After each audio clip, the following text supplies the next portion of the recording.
By the time the cops pulled up, 2 of them were already dead, and the other 3 were sprawled on the ground, groaning and bleeding. My wife, the woman who had betrayed me, stood there, shaking like a leaf, unable to get a single word out. I looked at her, my voice cold and steady. Did you really think that I, a battle-hardened Marine, would be afraid of these punks? I shook my head. You were dead wrong. But don't think this is over. You still have to answer for what you did. This wasn't how I imagined my week ending, standing in my driveway with bodies littering the pavement, my wife trembling, and the flashing red and blue of police cruisers bouncing off the front porch. And yet, here I was, caught in the middle of a mess I never saw coming. But to understand how things spiraled into this chaos, I have to start at the beginning. It all started with something small, a locked phone. Megan, my wife of 8 years, never used to be secretive.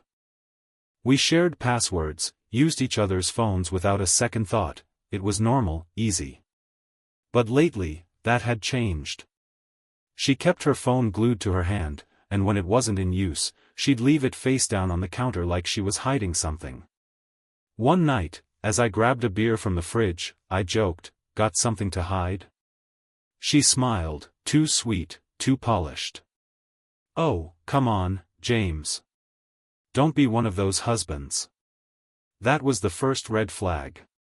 And like an idiot, I ignored it. The next one came a week later when she suddenly started working late.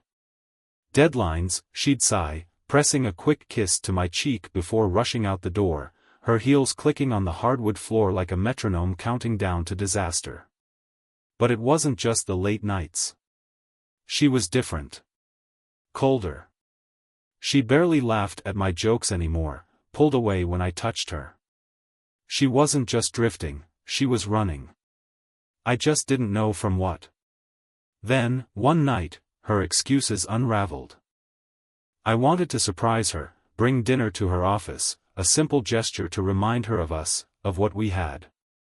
Nothing fancy, just some takeout and an effort to close whatever distance had grown between us.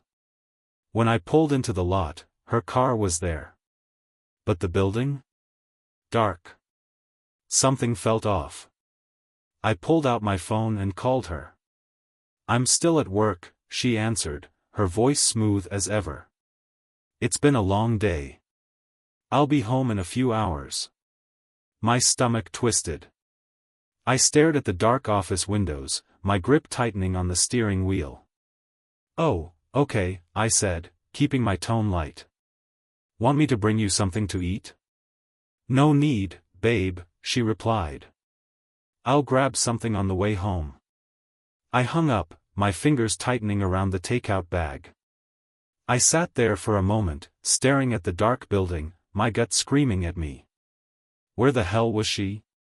And more importantly, who was she with? That night, she slid into bed beside me, her body stiff, her perfume sharper than usual, like she'd put on extra to cover something up. She didn't say a word. That's when I knew.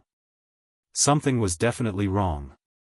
I started paying closer attention, watching the little details I used to overlook. The way she suddenly had new lingerie she never wore for me. The hushed phone calls. The quick errands that stretched into hours. Then came the undeniable proof. One night, as she got ready for bed, a small slip of paper fell from her purse. A receipt. Not for groceries. Not for gas. But for a luxury hotel downtown. Dated 2 nights ago. My heart slammed against my ribs.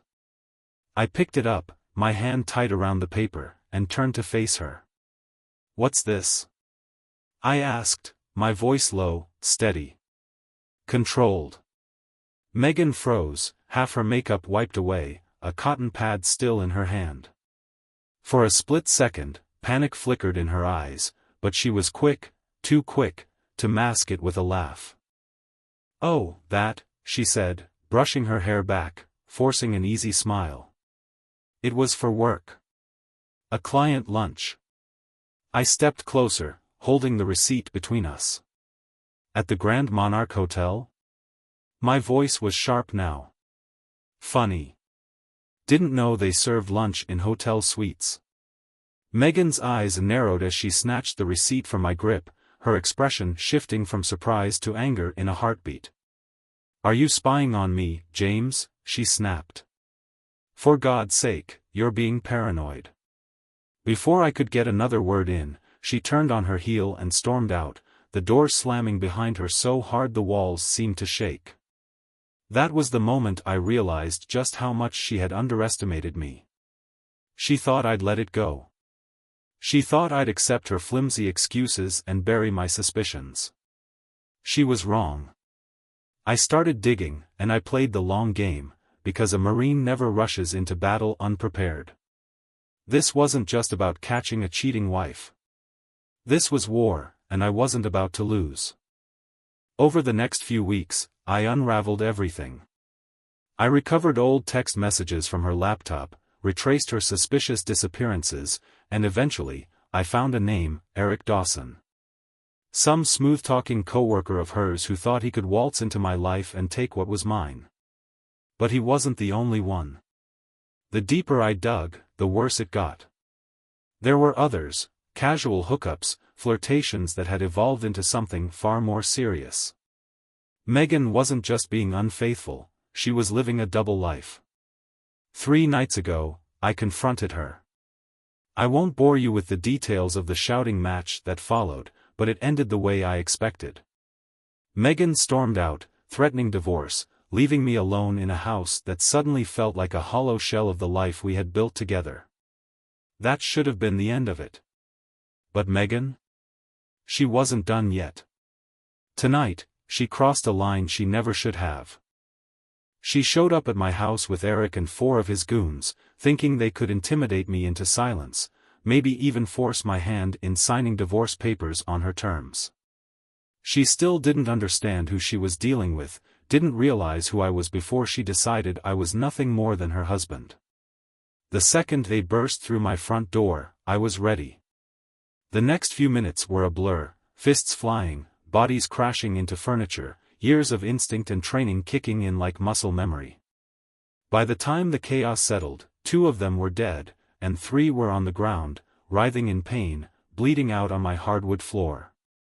Megan had watched it all unfold from the corner of the room. She stood frozen, trembling, her face drained of color. I stepped over one of the groaning bodies and locked eyes with her. My voice was low, almost a growl. "Did you really think a battle-hardened Marine would be afraid of these bastards?" I shook my head. "You were mistaken. But don't think for a second that this is over. You will answer for what you've done." Outside, the flashing red and blue lights of the police cruisers lit up the street, painting my house in their harsh glow. Officers poured in, barking orders, weapons raised. Slowly, I raised my hands, my breathing heavy but steady, and motioned toward the scene around me. 2 of them aren't getting back up, I said flatly, nodding toward the lifeless bodies. The others? They'll live. Maybe. Megan still hadn't moved. Her hands were locked around her phone, but she hadn't dialed a single number. Her wide, terrified eyes stayed on me, and for a brief second, I wondered, was she regretting any of this? Or was she just afraid of what it meant for her? "Drop the weapon," one of the officers shouted. I glanced down. The steel baton in my grip was slick with blood. It had been effective, if not exactly elegant. With a slow nod, I let it clatter to the floor and raised my hands higher. "It's over," I said, my voice calm despite the wreckage around me. "I'm unarmed." They moved in fast, cuffing me without hesitation. One of them muttered something under his breath about how unnervingly calm I looked for a man standing in the middle of a crime scene with 5 injured men and 2 corpses. They had no idea. As they marched me toward the squad car, Megan followed at a distance, keeping space between us, as if she was afraid to get too close, but too damn curious to stay away. I turned my head slightly, catching her in my peripheral vision. A slow smirk tugged at my lips. You brought this on yourself, Megan, I murmured. Her lips parted, trembling like she wanted to say something, but no words came. Not yet. The ride to the station was eerily quiet. The only sound came from the officer in the passenger seat, who kept sneaking glances at me through the rearview mirror. He was itching to say something, and after a few minutes, he gave in. You gonna explain what the hell happened back there? He finally asked. I exhaled slowly, leaning my head back against the seat. Not much to explain, I said, my voice even. 5 guys thought they could intimidate me in my own home. 2 of them made a bad choice. The other 3 are regretting theirs right about now. The officer grunted. And the woman? Your wife? Something cold settled in my chest at the word. Wife, I repeated, as if testing it. The word felt hollow now, meaningless. I stared out the window, watching the city lights blur past. She set this up, I said eventually. But I'm guessing she's playing the victim by now. That's what she does. The officer gave a low whistle, shaking his head. He didn't press any further. He didn't need to. The truth was coming. And when it did, everyone was going to feel its impact. You gonna tell me what the hell happened back there? The officer finally asked, his voice cutting through the silence. I didn't turn to look at him. Just stared straight ahead, my tone even. Not much to explain. 5 guys thought they could walk into my home and intimidate me. 2 of them made a bad call. The other 3? Well, they're regretting theirs right about now. The officer let that sink in for a moment before asking, and the woman? Your wife? My jaw tightened at the word. Wife. It felt meaningless now, like a title she had long since abandoned. She set this up, I said after a brief pause. But I'm guessing she's over there playing the victim now. That's what she does best. The officer let out a low whistle, shaking his head, but he didn't press any further. He didn't need to. The truth was coming, whether Megan liked it or not. At the station, I didn't hesitate to give my statement. I told them everything, how they forced their way into my home, the threats, how things escalated. I didn't sugarcoat my actions. I didn't have to. I defended myself. I protected what was mine. And I wasn't about to apologize for it.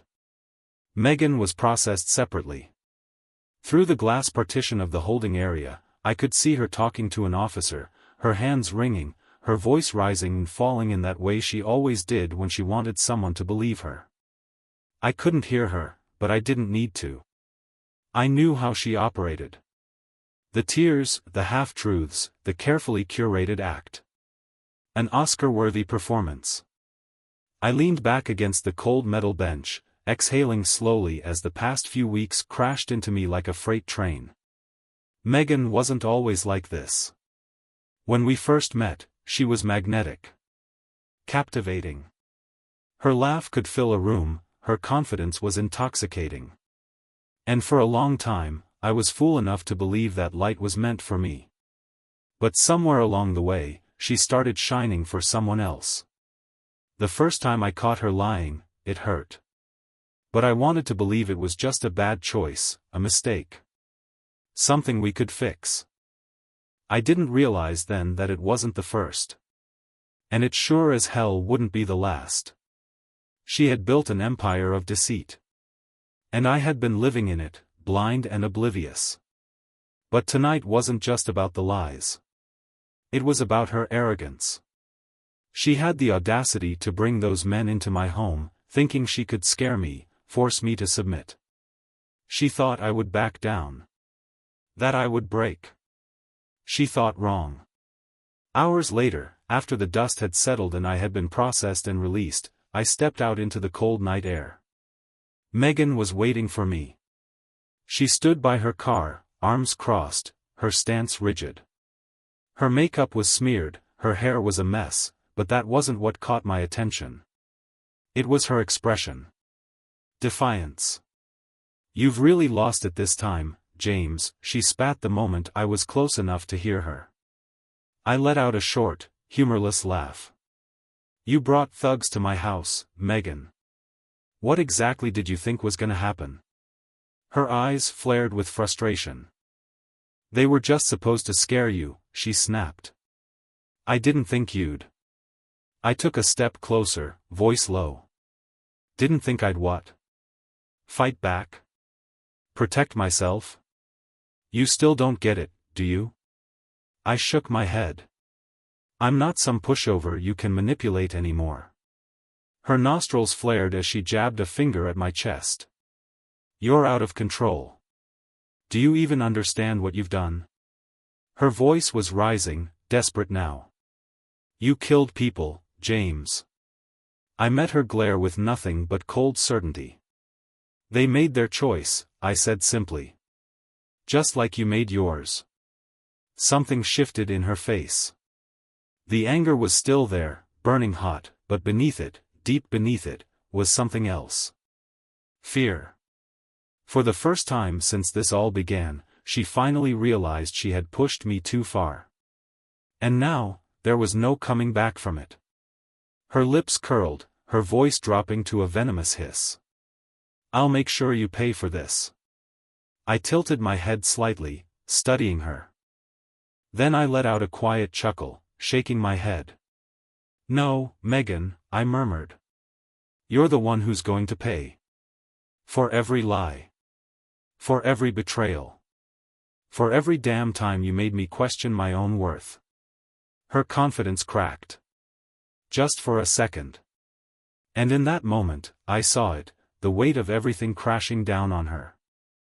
I exhaled, the fight draining from my body. My voice was softer this time, but the words carried more weight than anything I had said that night. I loved you, I admitted.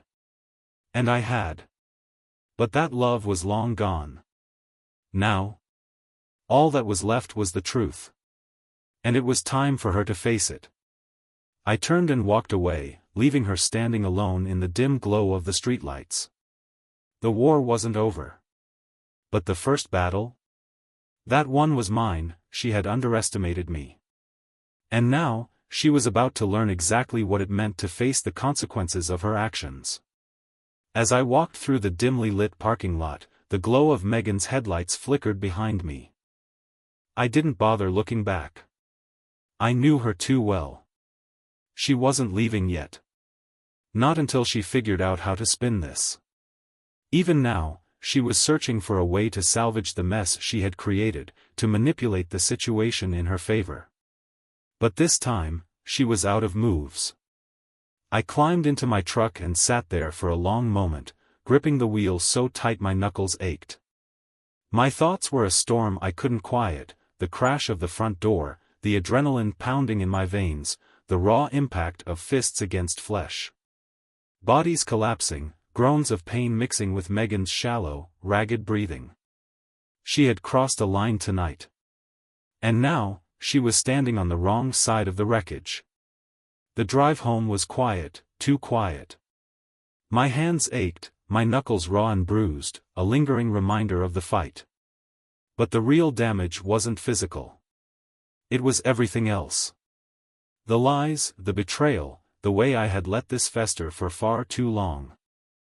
I had ignored the red flags, given her too many chances, convinced myself that the woman I married was still in there somewhere. But she wasn't. That illusion ended tonight. When I pulled into the driveway, the bloodstains were still smeared across the pavement, a dark contrast against the concrete.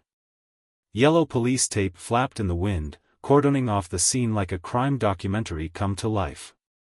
The neighbors were watching. Their curtains barely shifted, but I could feel their eyes, their hushed conversations buzzing just out of reach. I ignored them, stepping over the tape and heading inside. The house was a disaster. Furniture overturned, glass shattered across the floor, the remnants of a life that had imploded. This wasn't just a house anymore, it was a battleground.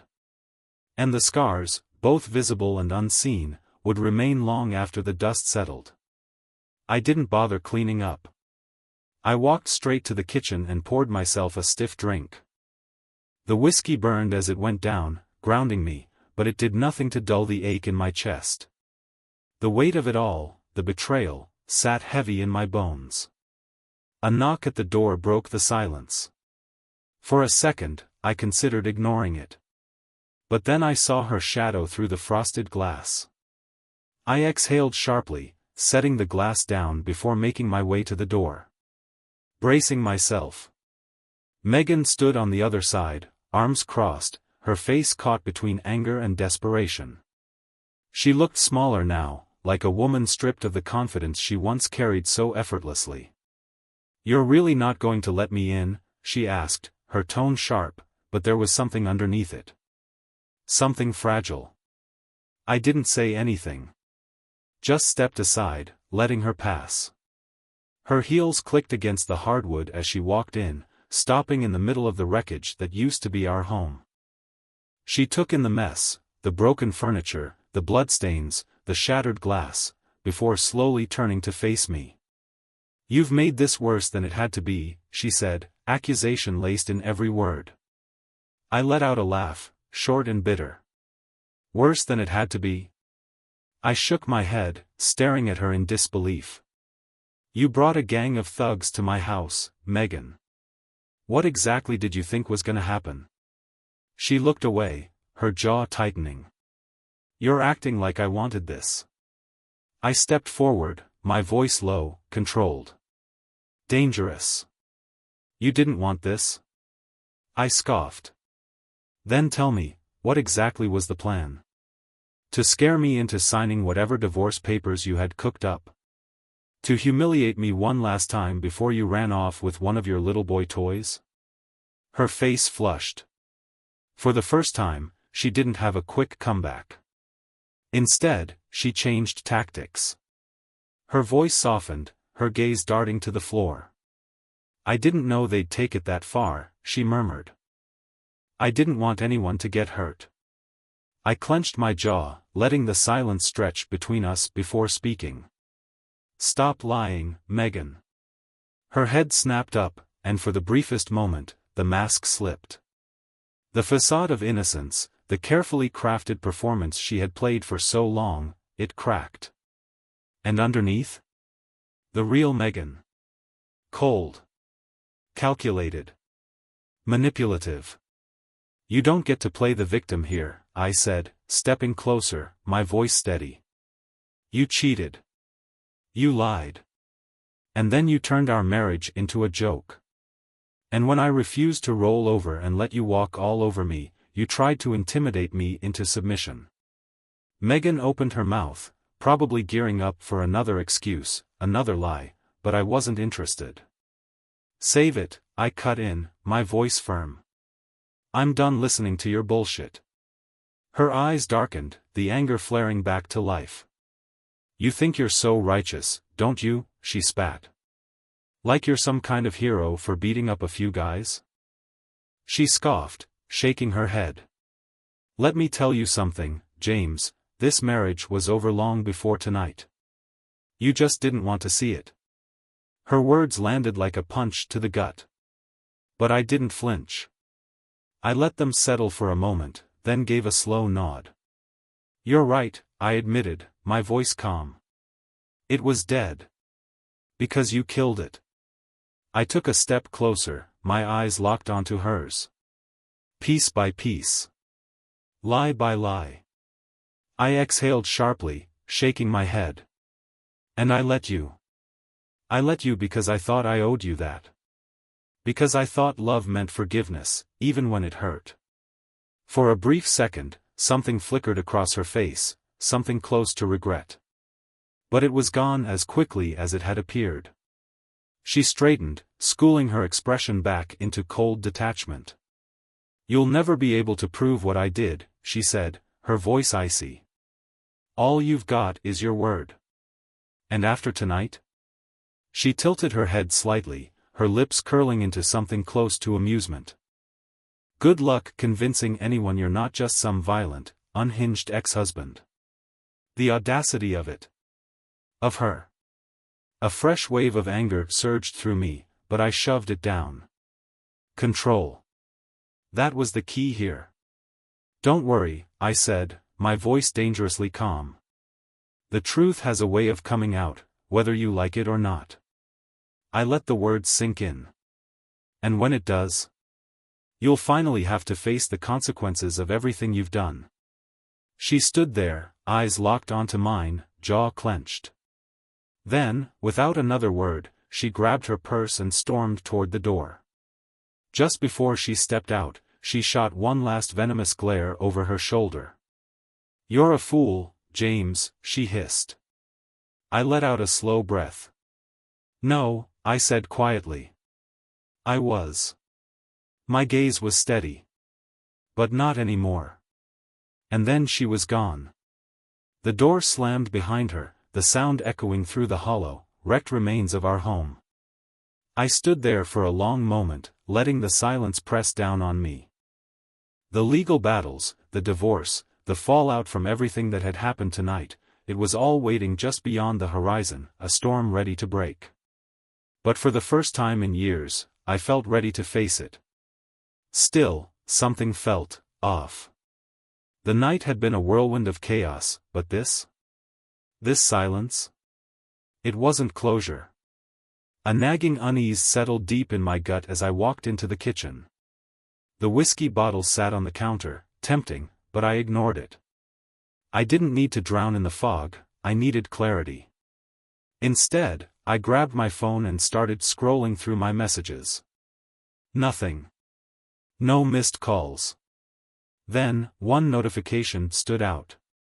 Security alert. House cameras. A chill crawled up my spine as I tapped the notification, bringing up the footage. I leaned against the counter, my pulse quickening. At first, I thought it was just Megan's earlier departure. But the timestamp didn't match up. This wasn't from when she left. This was from minutes later. The feed showed her car still parked at the curb, the shape of her pacing in the dim glow of the streetlights. She wasn't leaving. She was waiting. My stomach twisted. For what? I fast-forwarded. Then, I saw them. A second car pulled up behind hers, its headlights off. Two men stepped out, big, broad-shouldered. The kind of guys who didn't show up for a casual chat. Megan met them near the sidewalk, gesturing wildly toward the house. I didn't even need to hear them to know what she was saying. My heartbeat pounded in my ears as I pushed away from the counter, grabbing the nearest weapon, a knife from the block. The faint sound of footsteps outside confirmed my worst fear. The audacity of her. After everything tonight, she wasn't done. She was doubling down. I flicked off the lights, shrouding the house in darkness, and crouched near the living room window. The shadows of the men loomed larger as they approached the front porch. One of them muttered something, his voice low and gravelly. This wasn't over. Not yet. Break in, grab what we need, and get out. She said he'd be drunk and easy to handle. Megan's betrayal hit me like a sledgehammer all over again. Drunk and easy to handle? That's what she told them. She knew better. But there was no time to dwell on it. These weren't just hired thugs sent to rough me up. They were here for blood. The first man tried the front door. Locked. He glanced at his partner, who pulled out a crowbar and wedged it into the frame. Big mistake. I muttered the words under my breath as I slipped out the side door, moving soundlessly through the shadows. Years of training took over. The anger that had been simmering all night finally had a target. The second guy sensed something first. He turned, but too late. The knife in my hand flashed under the moonlight, slicing across his forearm. He yelped in pain, the crowbar clattering to the ground. The first man spun toward me, eyes wide. "What the hell?" he barked, reaching for something in his waistband. I didn't give him the chance. A swift kick to the gut sent him stumbling backward, whatever weapon he had skidding across the driveway. The fight was brutal. Fast. These guys weren't amateurs, but they weren't ready for me. My hands moved on instinct, every strike deliberate, every movement designed to disable. The first man collapsed, a hard punch to the throat leaving him gasping for air. The second managed to land a solid hit to my ribs before I caught his wrist and twisted until I felt the snap. Stay down.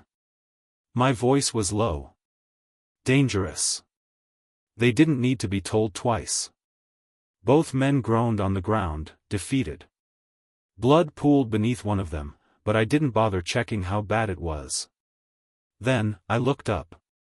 Megan stood near the street. Frozen. She had come closer, probably thinking her plan was unfolding just the way she imagined it. But now? Now she realized just how wrong she was. And then, the flashing lights returned. This time, another police cruiser. I didn't move. Didn't resist. I simply raised my hands, my breathing heavy, blood dripping from my knuckles. And I waited. The officers poured out, guns drawn, barking commands. I complied, dropping the knife, stepping away from the two bodies at my feet. One of the cops yanked my arms behind me, locking the cuffs in place. As he glanced between me, the two men groaning in the dirt, and Megan, something in his expression shifted. Suspicion. I caught his eye and spoke calmly. She's with them. I nodded toward Megan, who looked like she had just seen a ghost. Check the camera footage if you need proof. Megan's face twisted, her mouth opening as if to argue, but no sound came out. For the first time all night, I saw it, real fear. She wasn't scared of the cops. She wasn't scared of what I had done. She was scared because she knew she had lost. An hour later, I sat in the back of a different cruiser. But this time? There was no confusion. The officers had reviewed the footage from my phone. They had seen everything, Megan outside, conspiring with the men, pointing toward the house, orchestrating it all. She was in another car now, hands cuffed, her head down. One of the officers leaned against the door, giving me a look that was almost respectful. You've had one hell of a night, sir. I let out a breath, the exhaustion finally settling deep in my bones. That's one way to put it. The officer nodded. What's next for you? I didn't answer right away. Just looked out the window, watching as Megan was led away, the woman I once loved now nothing more than a stranger. What was next? Divorce. Therapy. Maybe a long trip somewhere far away, somewhere I could breathe again. But one thing was certain. I would never let anyone make me feel this powerless again. As the cruiser pulled away, the weight on my chest finally began to lift. The war was over. I had won. But the scars? The scars would always remain, a reminder of the woman who tried to destroy me. And failed. The cruiser rolled to a stop outside my house just as dawn stretched across the sky, painting it in streaks of orange and gold.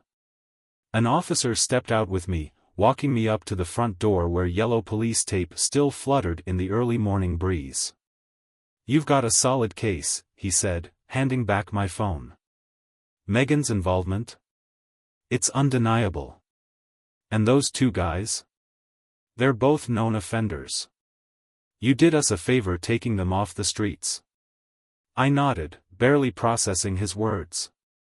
My body ached from the fight, but the exhaustion ran deeper than bruises or broken ribs. It was something heavier, something that clawed at my soul. The officer tipped his hat. Get some rest. And get a lawyer. Someone who knows how to navigate these waters. You're gonna need one. I didn't say anything. Just nodded again. The door clicked shut behind me, and silence swallowed the house. It should have been relief. But it wasn't. Something lingered. A tension. A nagging feeling that this wasn't over. I moved through the wreckage of my living room, taking in the remnants of Megan's chaos, overturned furniture, shattered glass, the marks of a battle that had been brewing for far too long. For the first time, I let myself feel it. The anger. The heartbreak. The sheer weight of betrayal pressing down on me like a stone. Then I saw it. Something out of place. A laptop. It sat open on the coffee table, its screen glowing faintly in the dim light. It wasn't mine. Megan must have left it behind in her rush to flee. My gut twisted. I knew, without even touching it, that this was important. For a long moment, I hesitated. Then I sat down and opened it. The screen flickered to life, revealing an email inbox. And just like that, the last missing pieces started falling into place. The subject lines sent a cold chill through me. Payment received, next steps. Sensitive materials attached. James's assets, overview. My hands clenched into fists as I clicked through the emails. Megan hadn't just been cheating. She had been plotting. There were references to offshore accounts, emails with financial advisors, even messages about falsifying documents. One email, dated just 2 days ago, stopped me cold. It was addressed to a man named Adam. I need this done by Friday. James can't find out. If we pull this off, he won't have a leg to stand on in court. My stomach dropped. This wasn't just about infidelity. This was premeditated destruction. Megan hadn't just wanted to leave, she wanted to ruin me. To strip me of everything I had worked for. And then, buried within the emails, I found the final detail. Adam wasn't just her co-conspirator. He was her lover. The anger that surged through me was white-hot, but this time, it wasn't reckless. It was sharp. Focused. Controlled. This wasn't just about me anymore. It was about justice. It was about making sure Megan and everyone involved paid for what they had done. I scrolled further, finding an attachment labeled Documents, Priority. I clicked it open, and my breath caught in my throat. It was a blueprint of my company's financials. Every account. Every investment. Every asset I owned, laid bare. And the worst part? She had already started siphoning money. Moving it into shell accounts under her name and Adam's. My hands trembled as I snapped pictures of everything, documenting every transaction, every damning piece of evidence. Then, my phone buzzed. A message flashed across the screen. Unknown number. You've got no idea who you're messing with. Drop it, James. Or else. My pulse hammered. They knew. Whoever Adam was, he wasn't just some sleazy guy Megan had picked up. He was connected. Dangerous. And he was already aware that I had stumbled onto their plan. I stared at the message, my mind racing. Should I call the police? No. Not yet. I needed more. Something airtight. Something they couldn't dismiss. Something that would bury Megan and Adam both. My jaw tightened as I grabbed my keys. The sun had climbed higher now, casting long shadows across the driveway. I slid into my truck, fingers gripping the wheel, my pulse steady. The engine rumbled to life, the low growl cutting through the morning quiet. I knew exactly where I needed to go. Adam's office. And this time, I was going to end this. Megan's emails had mentioned his law firm more than once. If Adam had any brains, he'd already be scrambling, trying to cover his tracks. But maybe, just maybe, I could get to something before he wiped it all away. The office building downtown was exactly what I expected, a sleek, glass-covered monument to money and power. I parked across the street, watching the entrance. It didn't take long to spot him. Adam. He stepped out of a black SUV, the picture of arrogance, tailored suit crisp, posture calculated. Not a man afraid of being caught. Not a man who thought for a second that his empire was crumbling beneath him. He had no idea. I followed at a distance, slipping inside just as he swiped his keycard and disappeared into the elevator. The receptionist barely glanced at me. I met her eyes with an easy, confident smile. "Here for a meeting with Mr. Langston," I said, pulling a last name from one of Megan's emails. She barely looked up. Just nodded and gestured toward the elevators. I stepped inside, pressing the button for his floor. The tension in my chest coiled tighter with every passing second. Stay calm. Stay in control. When the doors slid open, the hallway was eerily silent. His office door was slightly ajar. I stepped inside. The room smelled of expensive cologne and corruption.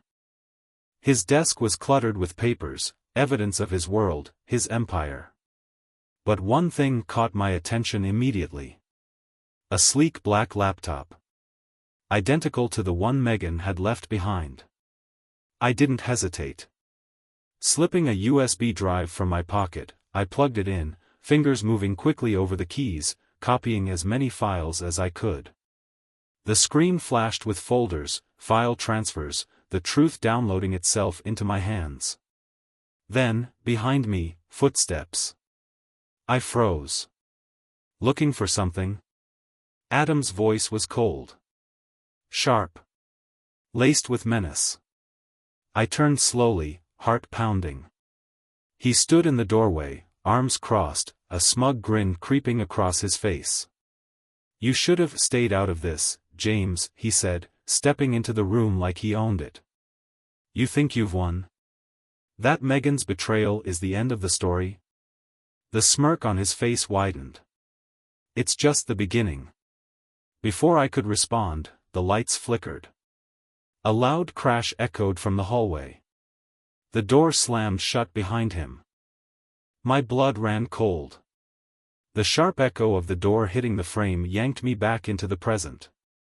Adam leaned casually against his desk, exuding confidence. Control. But his eyes betrayed something more primal. Something dangerous. "You have no idea what you've stepped into," he murmured. His voice was almost amused. "Megan? She was your little problem. But me?" His smile was slow, calculated. "I'm your nightmare." I kept my expression unreadable, even as my pulse hammered in my ears. The USB drive blinked on the desk, still transferring files. Not done yet. I just needed more time. But Adam was too sharp to ignore the blinking light for long. He chuckled, shaking his head. "Stealing files now? That's cute, James." "Really?" I didn't blink. "I don't need your files to know what you've been doing," I said, my voice calm. "Controlled. You and Megan have been siphoning money from my company. Setting me up. Gutting my life. But you made one mistake." Adam's smirk faltered, just slightly. "You underestimated me." He took a step forward, his hands pressing onto the desk as he leaned in. "You don't get it, do you?" he hissed. "This isn't about you. It never was." His voice was smooth, convincing, like he was trying to educate me. "This is about power. About taking what's weak and replacing it with something better." His eyes darkened. "Megan saw that in you. A man who was too soft, too distracted by his precious morality to see the world for what it is." I let his words sink in, feeling the weight of them settle into my chest. It wasn't just about Megan's betrayal anymore. It was about how low she was willing to sink. How far she'd go to justify destroying me. Then, the USB stopped blinking. The transfer was done. My fingers brushed against the edge of the desk, casually slipping the drive into my pocket. Adam was still talking. Too wrapped up in his own voice to notice. Too confident to realize he had already lost. I took a step back. And then, the door burst open. Two men stormed into the room. Broad shoulders. Blank expressions. The kind of guys who didn't come for negotiations. Adam's smirk returned. "Meet my associates," Adam said smoothly, motioning toward the two men who had just stormed into the room. His smirk was back, dripping with arrogance. "You didn't think I'd handle this alone, did you?" The first guy moved fast, stepping in front of the door, blocking any exit. The second advanced toward me without hesitation. My fists clenched instinctively. Years of training kicked in. The fight had already begun. The first guy swung, hard, aiming for my ribs. I twisted, dodging the hit at the last second. Before he could recover, I caught his wrist, yanking him forward and driving my knee into his gut. He staggered back, choking out a breath. The second one was faster. He slammed me into the wall with brute force, knocking the air from my lungs. But hesitation wasn't an option. I brought my elbow down hard on his forearm, breaking his grip, then spun, my foot connecting solidly with his knee. The room erupted into chaos. Adam barked orders from somewhere behind me, but his voice was just noise now. The fight had taken on a life of its own. The first man lunged again, his movements sluggish now, weakened. I used his own momentum against him, gripping his arm and flipping him over my shoulder, slamming him onto the desk. Papers, electronics, the carefully curated wealth of Adam's empire, all of it crashed to the floor. The second man snatched a chair, swinging it toward me like a weapon. I ducked. Wood splintered as the chair shattered against the wall. "Enough." Adam's voice cut through the chaos. I turned just in time to see him reaching for the desk drawer. A glint of metal. Gun. Adrenaline surged. I didn't think, I reacted. Grabbing the remains of the broken chair, I hurled it at Adam with everything I had. The impact knocked the gun from his hands, sending it skidding across the floor. That was my opening. I grabbed the second guy and drove his head into the desk. His body went limp, crumpling to the ground.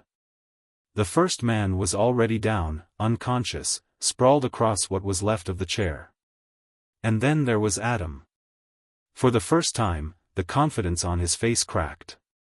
He backed up slowly, hands raised, his smirk replaced by something closer to fear. "You've got no idea what you're doing," he spat, his voice trembling with anger. "You think you're winning? This doesn't end here." I took a slow, measured step toward him. My voice was low, steady. "It ends when I say it ends." And then, the door burst open. But this time, it wasn't more of Adam's goons. It was the police. Guns drawn. Commands booming. I raised my hands slowly, stepping back from Adam, letting them take control. They moved fast. One officer grabbed Adam, shoving him against the desk before slapping cuffs onto his wrists. Another turned to me, his expression unreadable. "Are you James Mason?" I nodded, still catching my breath. He glanced at Adam, then at the two men on the floor. "We've been tracking this operation for months." He exhaled, shaking his head.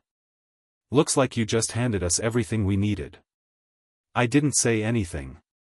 Just let my hand slide into my pocket, feeling the USB drive, a small, solid piece of proof. Adam was finished. They dragged him past me, his glare burning into my skull. "This isn't over, James." His voice was low, seething. "You'll pay for this." I didn't flinch. Didn't react. He was already paying.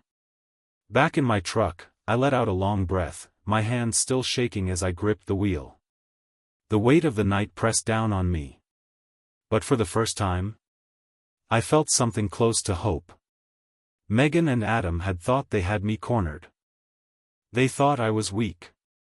That I'd fold under the weight of their lies. But they were wrong. This wasn't about survival anymore. It was about taking back my life, piece by piece. As the sun climbed higher in the sky, I started the engine and pulled onto the road, leaving the chaos behind. But in my mind, the fight wasn't over. Not yet. Because in my pocket, the USB drive burned like a ticking time bomb. And I was ready to finish this. The USB drive held answers, sure. But it also left me with questions, ones I wasn't sure I was ready to ask. By the time I pulled into my driveway, the house loomed ahead like a shadow from a life I no longer recognized.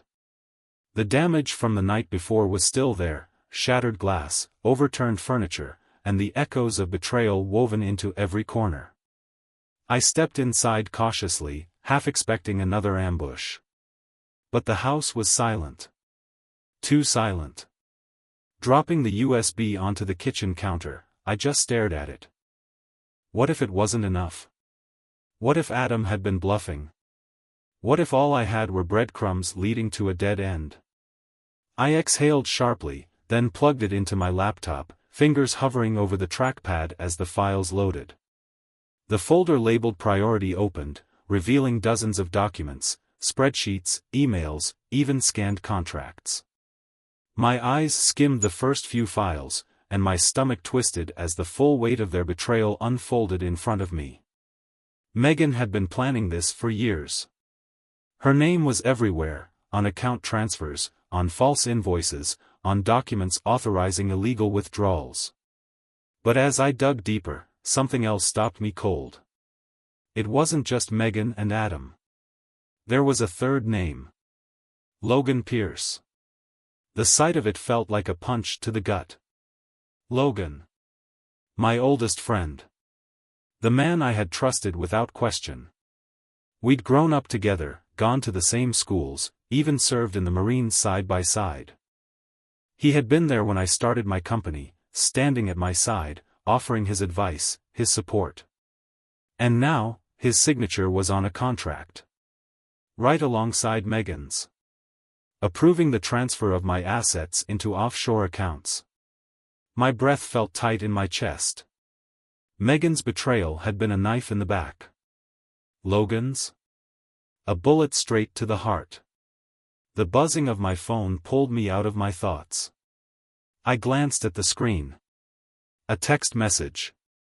From Megan. We need to talk. Come to the cabin. Alone. The cabin. Of course. A remote property we had bought years ago, a retreat, a place meant to escape the pressures of life. Now, it felt like a trap. But I didn't hesitate. If Megan wanted to talk, I'd be there. Not because I believed she'd suddenly start telling the truth. But because this needed to end. Face to face. I grabbed my keys, shoved the USB into my pocket, and headed back to the truck. The drive was uneventful.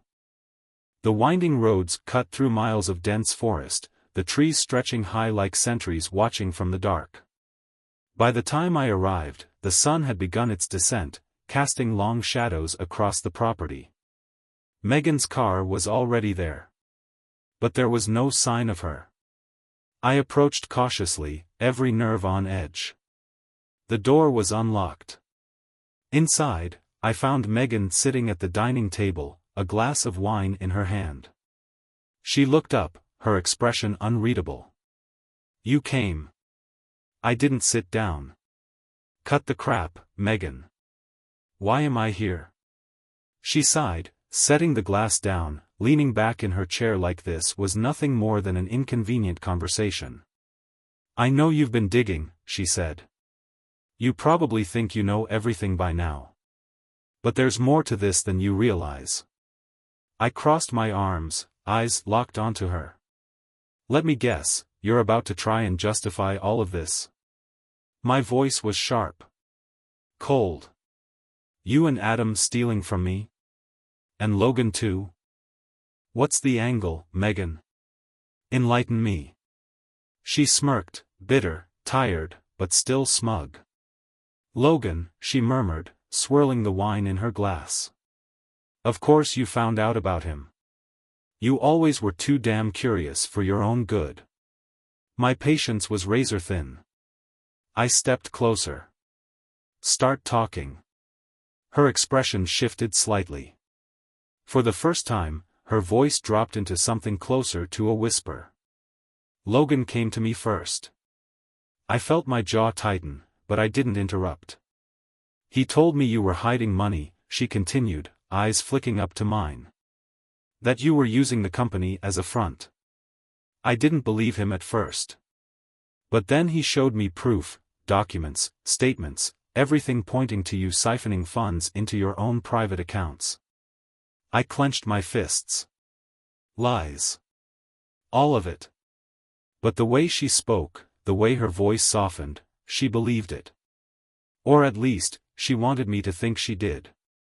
This wasn't just about betrayal anymore. This was about how easily she had turned against me. How deep this rabbit hole went. That's a lie, and you know it. Megan's expression remained unreadable for a beat, then her lips curled into something bitter. Is it? She shot back, her eyes narrowing. How do I even know what's real anymore? You've always been so secretive, so controlling. Logan said you'd never let me leave cleanly, so I decided to take what I deserved. Deserved. The word set my blood boiling. I took a slow step forward, my voice dangerously calm. What you deserved? I scoffed, shaking my head. You destroyed our marriage, sold me out, and now you're sitting here playing the victim? She didn't answer. Her gaze dropped to the table, and for a moment, just a moment, there was silence. And then, footsteps outside. My body tensed instantly. I turned toward the window, catching movement in the shadows just beyond the porch. My hand twitched toward my side, wishing I had brought a weapon. The door burst open. Logan. He stepped inside, his expression cold, calculating, the Logan I had never seen before but should have recognized long ago. James, he said, his voice unnervingly calm. You should have stayed out of this. The betrayal hit me all over again. I exhaled slowly, forcing my voice to stay level. Logan. My jaw tightened. You're working with her. He shrugged, utterly unbothered. Working with her? He let out a dry chuckle. No, James. I'm running the show. Megan's head snapped up, her posture stiff. Logan, this wasn't the plan. Plans change. His tone sharpened, snapping through the room like a whip. James knows too much now. We can't let him walk out of here. I clenched my fists, my muscles coiling with tension. You think you're going to stop me? My voice was low, steady. Logan didn't answer. He reached into his jacket. Pulled out a gun. Megan gasped, stepping back, her face draining of color. Logan, what are you doing? He didn't even glance at her. What I should have done a long time ago, he murmured, leveling the gun at me. And then, sirens. The sharp wail of approaching police cars tore through the air, growing louder by the second. Logan's eyes flickered with shock as red and blue lights bathed the cabin in their unforgiving glow. The cavalry had arrived. The sirens screamed through the night, their flashing lights reflecting off the windows. Logan froze, his gun still pointed at me, but now his hand trembled. Megan backed further away, her once cocky demeanor shattered. I didn't move. Didn't even blink. I kept my eyes locked on Logan, every muscle in my body wound tight, waiting. If he twitched, I was ready. Logan. My voice was low, firm. It's over. Drop the gun. His eyes darted between me, Megan, and the window, where officers were pouring out of their cruisers, weapons drawn. You think they'll save you? He hissed. You think this ends here? His breathing was uneven now, desperation creeping into his tone. You don't understand, James, he said, voice sharp and shaking at the same time. I had to do this. You left me no choice. The front door slammed open, and the officers flooded into the cabin, guns raised. "Drop the weapon," one of them barked, his voice cutting through the air like a blade. For a moment, everything stood still. Logan's grip tightened on the gun, his jaw locked in defiance. I could see the wheels turning in his head. The options. The calculations. The fear. Then, with a roar of frustration, he hurled the gun to the floor and raised his hands. The fight was over. The police moved in, fast, forcing Logan to the ground, cuffing him before he had a chance to rethink his decision. Megan stood frozen, her hands trembling as an officer approached her. "Ma'am, you're under arrest. Hands behind your back." Her breath hitched. "What?" she shrieked, voice cracking. "I didn't do anything.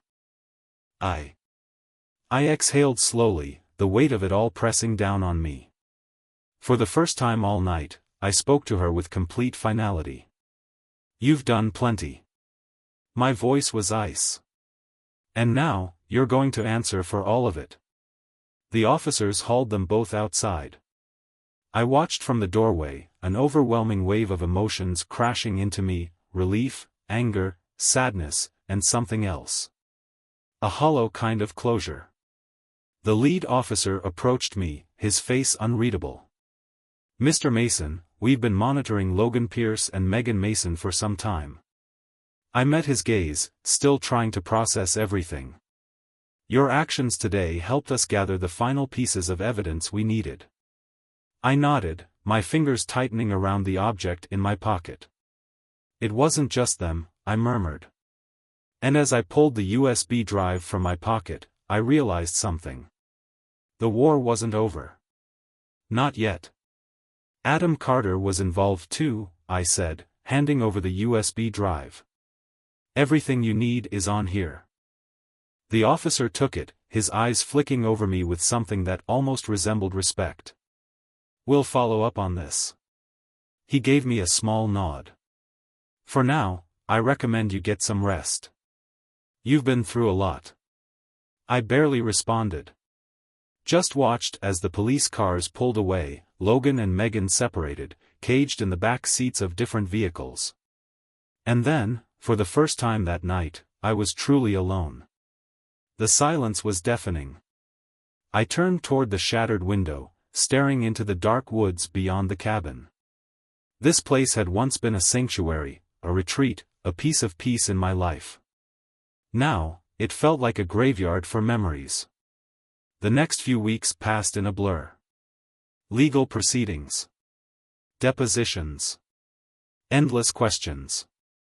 The evidence on the USB drive was airtight, damning enough to rip their entire operation apart. Their entire scheme, siphoning money, framing me for embezzlement, setting me up to lose everything, unraveled completely. Megan tried to play the victim, spinning the story in court like she always had, claiming Logan and Adam had manipulated her. But the paper trail didn't lie. Her silver tongue, once so convincing, fell apart under scrutiny. Logan? He didn't even pretend to be remorseful. He admitted to orchestrating the entire thing, justifying it as some twisted payback for slights that only existed in his mind. Delusion. Arrogance. Greed. In the end, none of it mattered. The verdicts came in. Guilty. On all counts. When the final words were read aloud in the courtroom, I felt it, a weight that had been pressing down on me for months finally lifting. Justice had been served. But the victory was bittersweet. The house felt emptier than ever. The echoes of the past clung to every wall, every corner, like ghosts I couldn't shake. I questioned everything. How had I missed the signs? How had I let people so deeply embedded in my life betray me this completely? But as the days bled into weeks, I started rebuilding. The cabin was the first to go. I couldn't stand the sight of it anymore, not the bloodstains, not the broken glass, not the feeling that it had once been something sacred, and now it was just another place where everything fell apart. I focused on my company, repairing the damage, making sure no trace of Logan or Adam remained.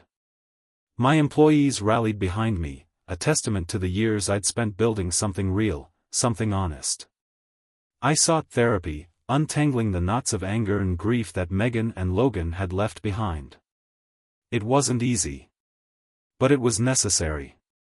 One evening, I sat on the porch of my new home, a house free of bad memories, watching the sun dip below the horizon. For the first time in months, I felt something close to peace. And I realized something. Betrayal doesn't define you. It cuts deep, it changes you, but it doesn't have to break you. I took a sip of my coffee, the warmth anchoring me in the moment. If I had one piece of advice for anyone facing the kind of darkness I'd endured, it was this. Trust yourself. Even when everything falls apart. Even when the people you love the most turn their backs on you. Even when it feels like you have nothing left. You have the strength to stand. You just have to find it. As the first stars began to appear in the night sky, I let myself smile, just a little. Megan. Logan. Adam. Gone. The toxicity purged from my life. The scars they left behind would never fully fade. But that was okay. Because they weren't just reminders of pain. They were proof that I had fought. That I had won. That I was still standing. And in the end, I realized. That was enough. Final line remains unchanged for impact. I was still standing. And that, I realized, was enough.